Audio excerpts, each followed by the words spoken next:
Good morning. आज हम क्या सीखने वाले हैं? आज हम सीखने वाले हैं सिंप्लीफिकेशन के बारे में। तो आज का टॉपिक है simplification.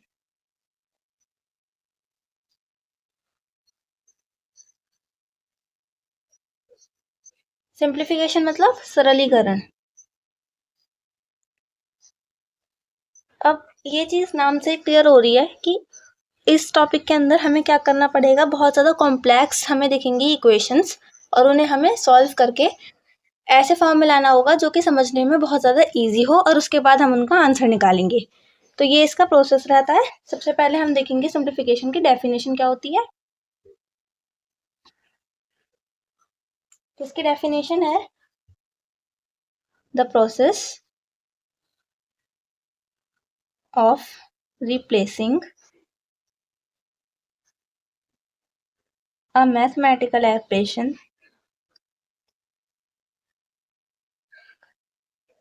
operation or expression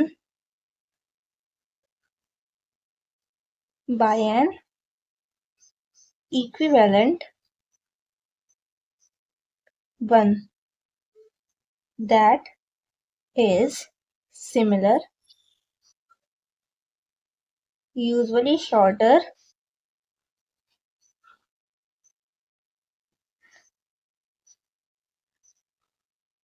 according to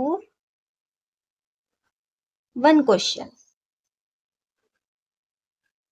और हिंदी में एक ऐसा अच्छा रिप्लेसमेंट यानी कि एक ऐसी व्यवस्था जो कि एक मैथमेटिकल जो एक्सप्रेशंस होते हैं यानी कि प्लस माइनस मल्टीप्लाई डिवाइड उनको इस तरीके से क्रम में लगा देना जिससे हमें एक्सप्रेशन सॉल्व करने में या इक्वेशन को सॉल्व करने में आसानी हो। इसे हम कहते हैं सिंप्लीफिकेशन यानी कि सरल करना किसी चीज को। ठीक है। अब सिंप्लीफिकेशन होता कैसे है कि आपको मैथमेटिकल ऑपरेशन के बारे में पता ही होता है, जैसे कि एडिशन, सब्ट्रैक्शन, मल्टीप्लिकेशन और डिवीजन। ठीक है। और हमें एक और इसमें ऑपरेशन एक और होता है जो होता है ऑफ। ऑफ का मतलब होता है मल्टीप्लाई होता है। इसका मतलब वैसे तो जैसे अगर आपको किसी क्वेश्चन के अंदर ऑफ ऑपरेशन लगा हुआ मिलेगा तो हमें क्या करना होता है, उसमें मल्टीप्लाई करना होता है। इसको सिंप्लीफिकेशन को करने के लिए एक रूल बनाया गया है। ठीक है। अब रूल क्या है? Rule of simplification is BODMAS। इस रूल को लगा के हम किसी भी क्वेश्चन जो हमें मिला हुआ होगा उसको सिंप्लीफाई करते हैं। ठीक है। सिंप्लीफिकेशन के लिए केवल यही एक रूल होता है जिसको हम BODMAS बोलते हैं। BODMAS की फुल फॉर्म क्या होती है? तो BODMAS की फुल फॉर्म होती है B is for bracket, O is for of, D is for division, M is for multiplication, A is for addition, S is for subtraction। ये BODMAS की फुल फॉर्म होती है। इसी रूल को follow करते हुए हमें सारे क्वेश्चंस को अटेम्प्ट करना होता है और इसी रूल से ही हम सारे क्वेश्चंस को अटेम्प्ट करेंगे। इसके अलावा और कोई सिंप्लीफिकेशन का इजी रूल नहीं होता। ये बहुत ज़्यादा इजी रूल होता है। ठीक है। तो हमारा पूरे के पूरे क्वेश्चन जो चलेंगे, पूरी एक्सरसाइज, पूरा एग्जाम्पल हम केवल 6 स्टेप्स में करेंगे। स्टेप नंबर 1 हमारा क्या होगा? स्टेप नंबर 1 होगा अप्लाई BODMAS रूल। तो फर्स्ट स्टेप के अंदर हम क्या करेंगे? बी ओपन करेंगे। ठीक है। B that implies bracket. Second step के अंदर हम क्या करेंगे? ओ ओपन करेंगे। स्टेप नंबर 3 में इन्हें हम अप्लाई करेंगे डायरेक्ट। ठीक है। अप्लाई करेंगे, सॉल्यूशन साथ के साथ करते चलेंगे। डी अप्लाई होगा स्टेप नंबर 3 में। स्टेप नंबर 4 में क्या होगा? एम अप्लाई होगा। स्टेप नंबर 4 में ए और स्टेप नंबर 5 में ये 5 है, एस अप्लाई हो जाएगा और हमारा इस स्टेप के बाद हमारा डायरेक्ट आंसर आ जाएगा। ठीक है, ये इसका ब्लूप्रिंट रहेगा। बिल्कुल इसी तरीके से क्वेश्चन चलेंगे। स्टेप 6 स्टेप के अंदर हमारा आंसर आ जाना चाहिए। ये हमारा ओवरव्यू रहेगा सिंप्लीफिकेशन का। अब क्वेश्चन से देखेंगे कि किस तरीके से हम क्वेश्चन को सॉल्व करेंगे। ठीक है, अब हमारा फर्स्ट क्वेश्चन क्या है, 9462 minus 5 of 30 divide by 50 into 265 minus 3726 plus 492। तो आप क्या लिखोगे थ्योरी में, to solve this problem equation we have to apply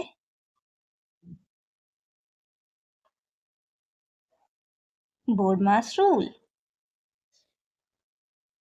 ठीक है, अब हम क्या लिखेंगे, अब हम लिखेंगे स्टेप नंबर 1। याद रखो, जितने अच्छे तरीके से और क्लियर तरीके से आप अपने स्टेप लिखोगे, अच्छे तरीके से प्रेजेंटेशन रखोगे अपनी एग्जाम में, आपको उतने ही ज्यादा नंबर मिलने के चांसेस होते हैं। ठीक है, अप्लाई बी ब्रैकेट। अब आप देखो कि इस पूरी की पूरी इक्वेशन के अंदर ब्रैकेट है ही नहीं, हमें ब्रैकेट दे ही नहीं रखा। ब्रैकेट क्या होता है, अच्छा एक चीज और समझो, ब्रैकेट जो होता है वो इस तरीके से दिखेगा आपको, उसका जो साइन होगा वो ये होगा, है ना, ये भी एक ब्रैकेट ही है वैसे तो, लेकिन जनरली जो मैथ की इक्वेशंस के अंदर ब्रैकेट आपको मिलेगा बोर्ड मास के अंदर देखने को, वो ये वाला दिखेगा। ठीक है, ऑफ ऑफ डायरेक्ट फंक्शन होता है, इस तरीके से आपको लिखा हुआ मिलेगा। डी डिवीजन का साइन ये होता है, ये आपका डिवीजन का साइन होता है, ये आपको मिलेगा लगा हुआ। एम मल्टीप्लाई का साइन होता है, ए एडिशन और एस सब्ट्रैक्शन का साइन होता है। ये साइन तो आपको पता ही होंगे कि कौन कौन से साइन हमको क्वेश्चन में मिलने वाले हैं और हमें इन्हें सॉल्व करना होगा। ठीक है, अब इस क्वेश्चन के अंदर आपको ऑफ दे मतलब ब्रैकेट दे ही नहीं रखा, तो हम क्या करेंगे, तो आप इसमें लिखोगे because this question doesn't contain bracket, so we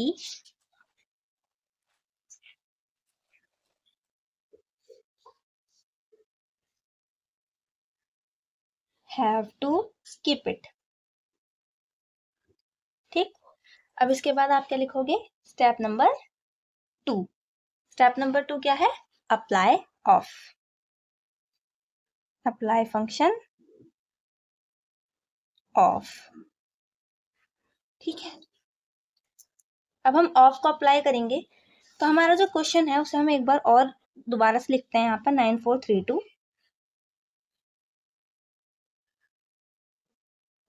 minus 5 of 30 divided by 15 into 265 minus 3726 plus 492। ये हमारा क्वेश्चन था। इसके अंदर आपको ऑफ कहाँ पे दिख रहा है, यहाँ पे दिखाई दे रहा है, तो आप ये जो पूरा फंक्शन है हमारा, इस पर हम इसको अप्लाई करेंगे।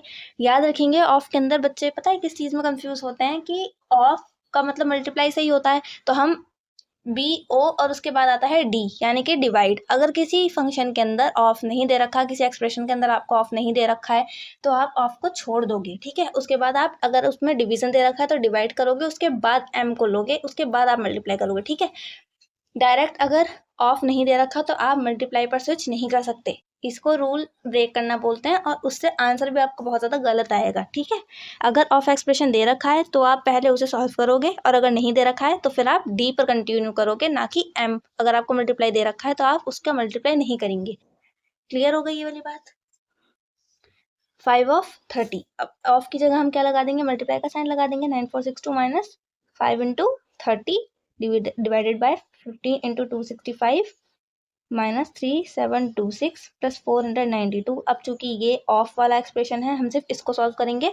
5 3 इज 15 150, और रिफ्रेम करके क्वेश्चन को यहीं पे छोड़ देंगे, स्टेप नंबर 3 पर आ जाएंगे।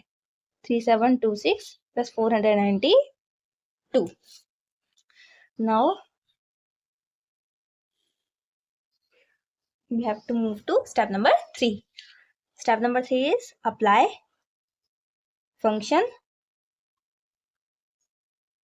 D, division.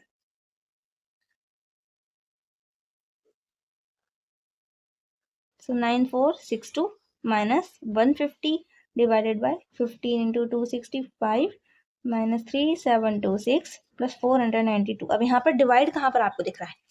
यहाँ पर दिख रहा है। तो हमें सिर्फ इतना पार्ट सॉल्व करना है इस इक्वेशन का, इससे आगे के पार्ट को हाथ नहीं लगाना बिल्कुल, ठीक है। 15 का हम 150 से डिवाइड कर देते हैं। करो डिवाइड, क्या आता है? 15 का करेंगे 150 से, 15 10 सा 150, कर दिया पूरा। क्या आया क्वेश्चन? 10। बस हमें यहाँ पे क्वेश्चन लिखना होगा 10 और बाकी क्वेश्चन को हम रीफ्रेम कर देंगे।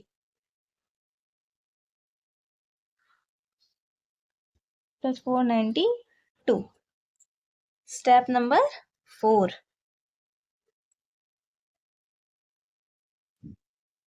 Apply function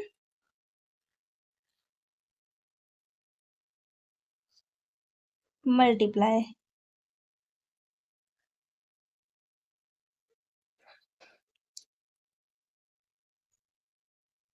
Our equation is 9462 minus 10 into 265 minus 3726 plus 492।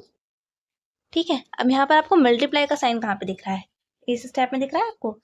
तो 265 की हमने 10 से मल्टीप्लाई करनी है। 10 से मल्टीप्लाई का सीधा सा एक फंडा होता है, बस आपको जो भी डिजिट लिखी हुई है ना, अगर आप 10 से मल्टीप्लाई कर रहे हो तो वहां पर एक जीरो और लगा दो। 100 से मल्टीप्लाई कर रहे हो तो 2 जीरो और लगा देते हैं। 1000 से मल्टीप्लाई कर रहे हो 3 जीरो लगा देते हैं। इतना इजी मेथड होता है 10 से डिवाइड, अगर आपको मल्टीप्लाई करना है कि डिवाइड करना है तो इस तरीके से हो जाती है। तो 9462 माइनस 2650 माइनस 3726 प्लस 492। अब आपका स्टेप नंबर 4 कंप्लीट हो गया। अब हम स्विच करेंगे स्टेप नंबर 5 पर। Step number 5 is apply function A, that implies addition.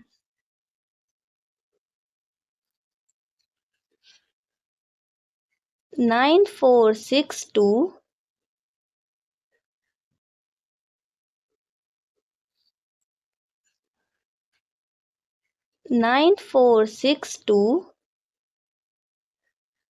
minus 2650 minus 3726 plus 492। अब एडिशन जो होती है ना, इसको मैं आपको समझा देती हूँ पहले। एडिशन के दो रूल होते हैं। जो नेगेटिव वाली वैल्यूज होंगी वो सब एक साथ ऐड होंगी, और जो पॉजिटिव वाली वैल्यूज होंगी वो सब एक साथ ऐड होंगी। सही है। ये एक बहुत इंपॉर्टेंट रूल होता है। ज्यादातर बच्चे क्या कर देते हैं कि वो पहले ही किसी में से कुछ घटा देंगे फिर कुछ जोड़ देंगे, तो उससे भी आपका आंसर बहुत ज्यादा बदला हुआ आएगा या फिर करेक्ट आंसर नहीं आ पाएगा, तो उससे नंबर मिलने में बहुत ज्यादा दिक्कत होती है एग्जाम में। तो आपको क्या करना है, केवल पॉजिटिव वैल्यूज को अलग से जोड़ना है और नेगेटिव वैल्यूज को अलग से जोड़ देना है। अब यहाँ पे पॉजिटिव वैल्यूज कौन सी है? ये है और ये है। इन दोनों को हम अलग से जोड़ेंगे। 9462 प्लस 492, और जो माइनस वाली वैल्यूज हैं इनको हम अलग से एक साथ जोड़ देंगे। ठीक है, 3726। अब इन्हें अलग अलग ऐसे ही जोड़ लो। नेगेटिव वाली वैल्यूज कौन सी थी? 2650 और 3726। और पॉजिटिव वाली वैल्यूज कौन सी थी? 9462 और 492। इन्हें यहाँ पर जोड़ देंगे, इन्हें यहाँ पर जोड़ देंगे। ठीक है, अब इसका प्लस कर देते हैं। 0 प्लस 6 6, 5 प्लस 2 7, 6 प्लस 7 13, 3 कैरी 1, 2 1 3 और 3 6, 2 प्लस 2 4, 6 प्लस 9 15, 5 कैरी 1, 4 प्लस 4 8 और 1 9 एंड 9 एज इट इज। तो हमारे पॉजिटिव वैल्यूज की जब हमने एडिशन की तो हमें क्या आंसर मिला? 9954। और जब हमने नेगेटिव वैल्यूज का एडिशन किया तो हमें ये आंसर मिला 6376। अब क्योंकि ये वैल्यूज जो थी वो नेगेटिव थी, हमने इनको पहले से अलग कर लिया था, तो इस वाली वैल्यू के आगे कौन सा साइन आएगा? नेगेटिव साइन आएगा। और क्योंकि ये वाली वैल्यूज पॉजिटिव थी, जब हमने इनका एडिशन किया तो इनके आगे साइन भी कौन सा है? पॉजिटिव ही। अगर कोई साइन नहीं लगा हुआ है दैट इम्प्लाइज यहाँ पर पॉजिटिव का साइन है, और यहाँ पर माइनस का साइन लगा हुआ है। हमने इन दोनों का एडिशन किया था तो यहाँ पर हमने माइनस का साइन लगा दिया। ठीक, कोई भी नेगेटिव नंबर होगा, मतलब जैसे किसी के पास 2 केले हैं लेकिन वो सड़े हुए हैं, ठीक है, अब वो दोनों केलों को वो एक साथ भी रखेगा ना तो फिर वो आपको सड़े हुए पहले से दिखाई दे जाएंगे, ठीक। और किसी के पास साबुत अच्छे केले थे और वो उन दोनों को इकट्ठे भी करके रखेगा तो भी आपको अच्छे दिखाई देने वाले हैं। तो उसी तरीके से इसका भी यही सिस्टम होता है, ठीक। अगर पॉजिटिव की वैल्यूज हैं तो वो लास्ट में भी साइन पॉजिटिव ही देगी और नेगेटिव की वैल्यूज हैं तो वो लास्ट में भी साइन जो देगी वो नेगेटिव ही देती है। अब आपको 9954 माइनस 6376 मतलब हमारी कितनी लंबी सी एकदम इक्वेशन थी ये वाली। ये देखो इतनी लंबी चौड़ी इक्वेशन थी, इसको हमने कहाँ तक ले आए, केवल 2 डिजिट तक ले आए। अब हमें स्टेप नंबर 6 लगाना है और हमारा फाइनल आंसर आ जाएगा। Step number 6 is apply function subtraction.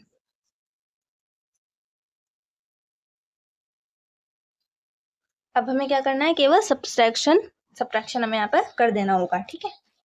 तो 9954 माइनस 6376 इनका हम माइनस कर देंगे। 6376 यहाँ पर माइनस कर देते हैं, ठीक है। अब 4 में से 6 तो जाएंगे नहीं, यहाँ से यहाँ कैरी लेंगे तो ये कितना हो जाएगा 14। 14 में से 6 माइनस करो, कितने बचे 8। 4 में से 7 माइनस नहीं हो सकता, यहाँ से यहाँ कैरी लेंगे। 14 में से 7 माइनस करो, कितने बचे 7।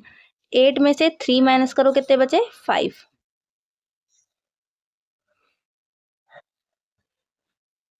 और यहाँ 9 में से 6 माइनस करे तो कितने बचे 3। तो हमारा टोटल आंसर क्या आ गया 3578। अब यहाँ पर नीचे लिख दोगे so our final answer is 3578 full stop. और यहाँ पे आंसर लिख दो ऐसे। आ गया समझ, कितना इजी और बहुत ज़्यादा ट्रिकी क्वेश्चन था वैसे तो ये, लेकिन बहुत ही ज़्यादा आराम से हमने कर लिया। इसी तरीके से आपको लंबी सी इक्वेशन दी हुई होंगी, बस आपको ये 6 स्टेप्स फॉलो करने हैं। बोर्ड मास की फुल फॉर्म आपको याद है, बस उसके अलावा आपको कुछ नहीं करना, बस थोड़ी सी कैलकुलेशन करनी है और आपका आंसर आ जाएगा। है कि नहीं इंटरेस्टिंग। इसी तरीके से ईजी चैप्टर होते हैं और बच्चे इन्हीं चैप्टर से डरते रह जाते हैं, इसलिए उनके नंबर नहीं आ पाते। आप इन्हें ढंग से एकदम पढ़ लोगे तो आपको एक बार में क्लियर हो जाएंगी ये सब चीजें, है ना। अब एक क्वेश्चन और करेंगे और फिर एक क्वेश्चन आपको होमवर्क में देंगे हमेशा की तरह, ठीक है।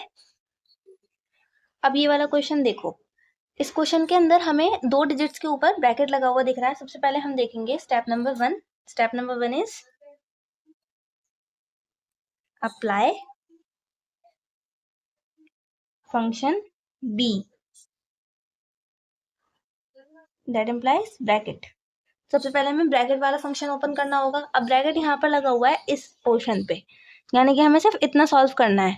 80 में से आप 60 माइनस कर दो, कितने बचेंगे यहाँ पर करके देखते हैं। 80 में से 60 हमने माइनस कर दिया, 0 में से 0 माइनस करा तो 0 ही बचेगा। 0 में से ना तो हम कुछ प्लस मतलब 0 में आप कुछ बड़ी संख्या अगर प्लस करते हो तो प्लस हो सकता है, लेकिन 0 में से आप कुछ माइनस नहीं कर सकते, ये रूल होता है, ठीक है।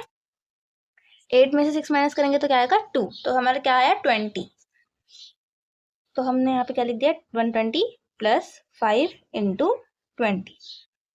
सही, यहाँ पे आप लिख सकते हो टू सॉल्व दिस क्वेश्चन या equation we have to apply BODMAS rule. सही है ना।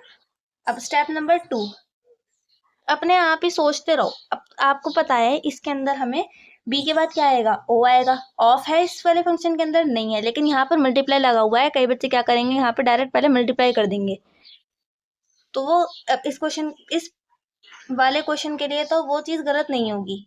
लेकिन आगे अगर आपको ऑफ लगा हुआ दिख गया या नहीं है ऑफ, डिवीजन होता है यहाँ पे, तो अगर आप इसका पहले मल्टीप्लाई कर देते तो वो चीज गलत हो जाती है ना।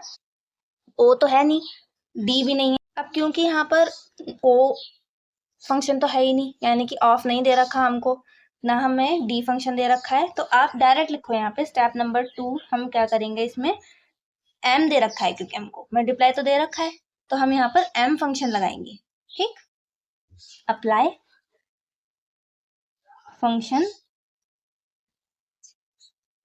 एम दैट इम्प्लाइज मल्टीप्लाई, ठीक।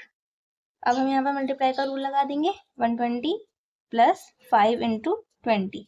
अब 5 की 20 से मल्टीप्लाई कर देते हैं, 20 इंटू 5, 5 0 is 0, 5 2 is 10, 100 आ गया। 120।